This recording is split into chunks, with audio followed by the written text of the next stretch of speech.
Welcome to Looks Good on Paper, the podcast that's flipping the script on traditional hiring. We're your hosts, I'm Woody. And I'm Anita. And in each episode, we dive into why CVs and the so-called perfect candidate can be misleading. We'll be speaking with industry experts to uncover how skills, potential, and real-world experience should be the focus when making hiring decisions. We're here to challenge the norm and rewrite the rules of hiring. So let's get started.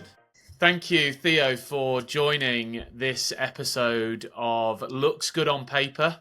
We're super excited to have Theo join us. For those of you that don't know Theo, you probably should. He has been talking on the circuit for many years now about neurodiversity at work and is also the co-author of the book Neurodiversity at Work. The story to me is so fun, like, oh, I need to learn about this thing, so I should probably write a book about it.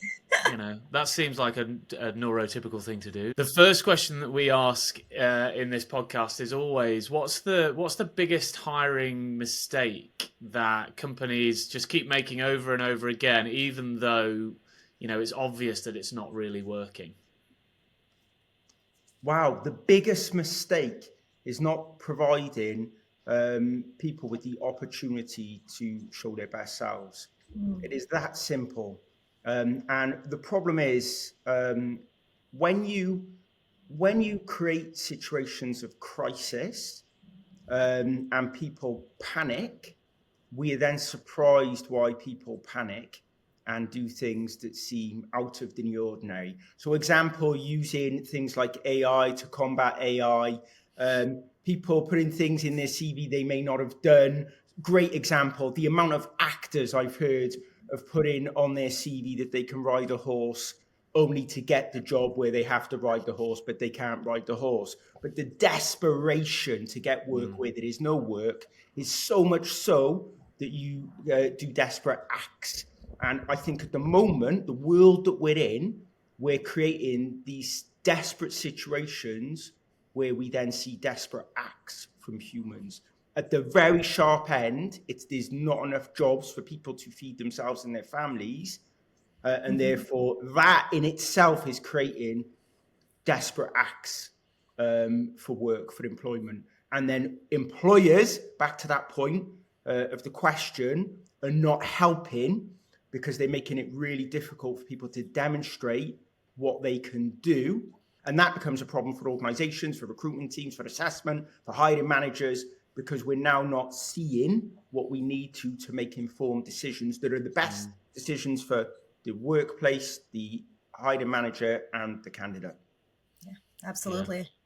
Yeah, that's so true. And I think it's just like, we know it's not working and we see these things and we continue to stay the course versus actually looking at what's going on and why it's such a scarce in both ends, a scarcity on both ends, right? Scarcity of talent, and also for the candidate, like a scarcity of finding a job that fits them and being able to do things like feed their family and just live a normal life.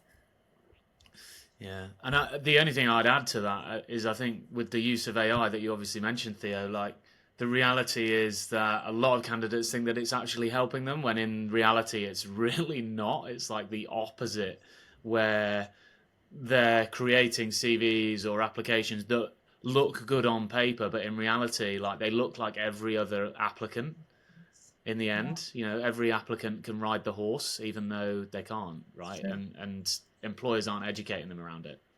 But it's the difference between being trained to utilize the tool in your hand effectively to not. So if you're a carpenter and you're highly skilled using your tools, you'll use them really quickly, really effectively to create something that looks incredible, that fits perfectly, right? If you've just picked up these tools without the skill and the ability, it's going to take you far longer. You're going to make many more mistakes, and ultimately you're going to finish with something that looks terrible, or there's something not quite right with it. I've just done the top 10 tips on LinkedIn as like a document, right? And one of the things I advise is that you just like double down on the 5 jobs you want, right? And really take the time, even if they're not the ones you get, to really think about the application process, really think about the requirements of the organization, and then really do some research and analysis about it, especially if you're neurodivergent, especially if you've already faced systemic barriers throughout your life, to really think about what is this company looking for and how are they going to get me the job. And I've built a GPT, I can share it with you, and here's a good use of AI, right? This is, I built this GPT because I know that people struggle to understand context around what's being asked of them. And job descriptions and job adverts are terrible for this, right? So they're complex. One organization I worked for had 15 pages, a job specification, right? Job description, 15 pages, because they were academics. So they love to write, right? So, but the problem with that is there was duplication. A lot of it didn't make sense because of that duplication. And therefore it was really difficult to analyze, am I right for that job? So from a company perspective, shorten all of that down, make it really simple and don't duplicate. But from a candidate perspective, I created this GPT to look for where there's inconsistencies, where there's stuff that's explicit, like we need this skill to do this job and you need that experience, versus stuff like, oh, we need a team player. Great advice. And what we'll do is, if it's okay with you, Theo, is we'll put that ChatGPT in the show notes, as they say. Be awesome to share that. I'd also give I don't know if you've heard of Goblin Tools. Yes. It's an amazing tool for people with neurodiversity that helps you like understand somebody's sentence and judgment, because quite often that's what gets scrambled in our brains. Right, next question, Theo. You're obviously working with a lot of companies at the moment, trying to help them remove bias from the process. But what's a hidden bias that actually companies that are feeling progressive, that are progressive and are thinking about these things, what's a hidden bias that they are still experiencing unknowingly? Like, what's in people's processes where they think, oh yeah, I'm working on my DEI, but you go in and you go, well, you hadn't even seen this bias. Like you've totally been blindsided by something. Oh, goodness. So if I think about the application process, and I think about all the steps that you take in an application process, there's inbuilt bias across all of that process. And so what organizations are not thinking about, they're thinking about, okay, well, I'll put a little description to say we welcome any applicants, no matter what their background and experience. Yet within the job advert or job description, they already put in place things that are inherently biased to that group of people that they're welcoming in to apply. This is why written content on paper is problematic, just like emails or any other form of content. Without clarification around that content, without giving other ways for you to understand the context of that content, you just take it on face value or literally on word value. So what I would recommend is organizations really need to think about the skills they're asking for, how they're going to ask candidates to demonstrate those skills, but also be really upfront. And I know that is problematic, but be really upfront around where it might not fit. Where the example I gave around, additional hours on weekends and how that may impact you or families or parents and some other stuff around that. So we're going to ask you to do this, this, and this. There's great stuff around this, and it's going to mean you're going to work with more people and you're going to get right in front of the customer. However, the impact of that could be this, this, and this. So that people go, I love the sound of that, but actually this is too much for me. Like being in the office 4 days a week, I just cannot do it. Being really upfront about that and why that is the case. The challenge is that often organizations get worried about the legal implication of some of these, but I would challenge organizations to go, if you're worried about the legal implication, you really need to question whether that thing that you're putting in there should be in there at all. The other thing very quickly is if you audit that system and process, you can often see where some of those biases are. And if you can ask candidates coming through, like, is this too much content? Would you like it in another format? Have you had to write too much here? Has that created a problem for you in terms of time, energy levels? Would have it been better in this format? Multi-format, multi-options, and allowing candidates at many different points to let you know if this is painful, this is good. And that data and insight can really help and inform them what that process looks like. Yeah, I think it's a really important point that you make around, like, the reality is that you can be open, right, to any application, but not everybody can do the job that you're asking them to do. So you have to be realistic in that. And what happens is, like, if you post saying, "Oh, we're open to all applications," and then I read it, and I'm living in the perception of what you've written, not in your perception of what you've written. I'm just reading it in my own context as a neurodiverse individual, right? And all of the stuff that I've gone through in the past, I'm going, yeah, boom, that rules me out.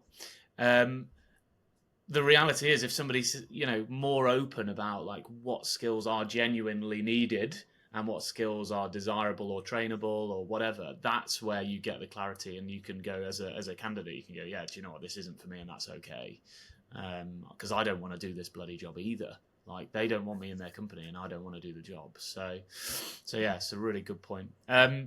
Final sort of standard question that we ask is, in terms of hiring, can you think of anybody that you've hired and it's been like a surprising hire, that maybe in the last 5 years, when you've been on this sort of journey of discovery and neurodiversity, that you've gone, oh, I'm going to give this person a shot, where maybe in the past, a hiring manager wouldn't have, or I wouldn't have? Can you think of anybody, and, like, what did their success look like beyond the kind of paper-based experience that they had?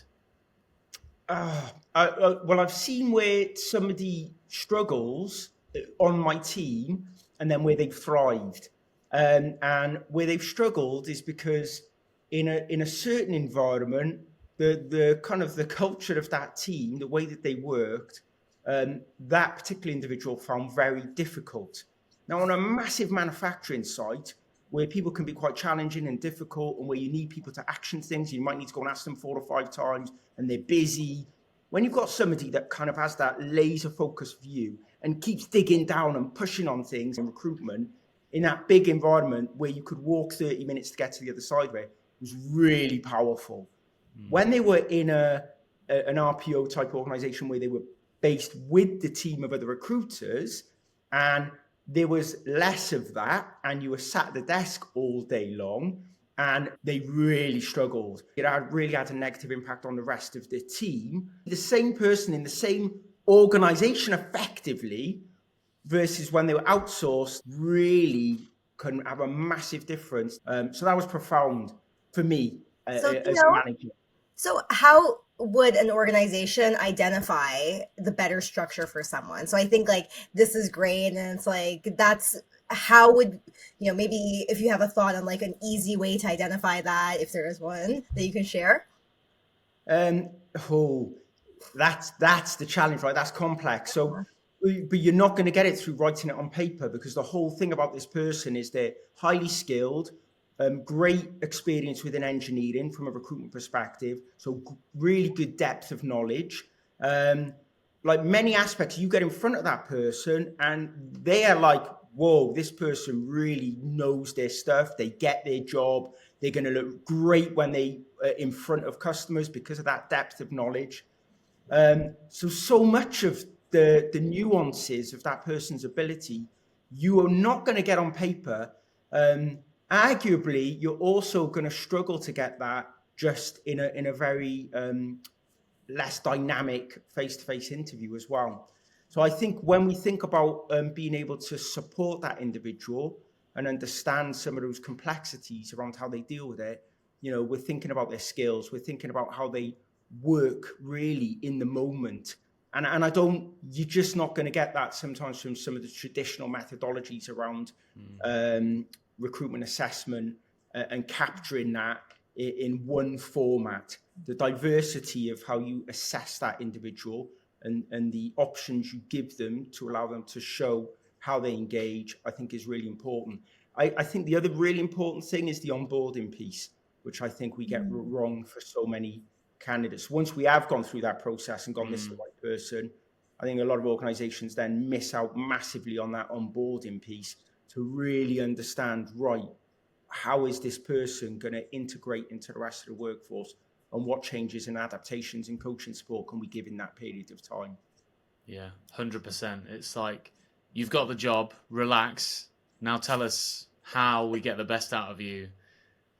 You know, how do you feel day to day when you work? What gets you, you know, focused? How do you get into the zone? All of that stuff. And I don't think I've ever been asked that in onboarding. All I've ever been asked for is my P45. You know, it's not, there's no like soft skills understanding of, we've got this 3-week period now. How do I get to know you better so that when you arrive, you know, you hit the ground running? Certainly not in corporates anyway.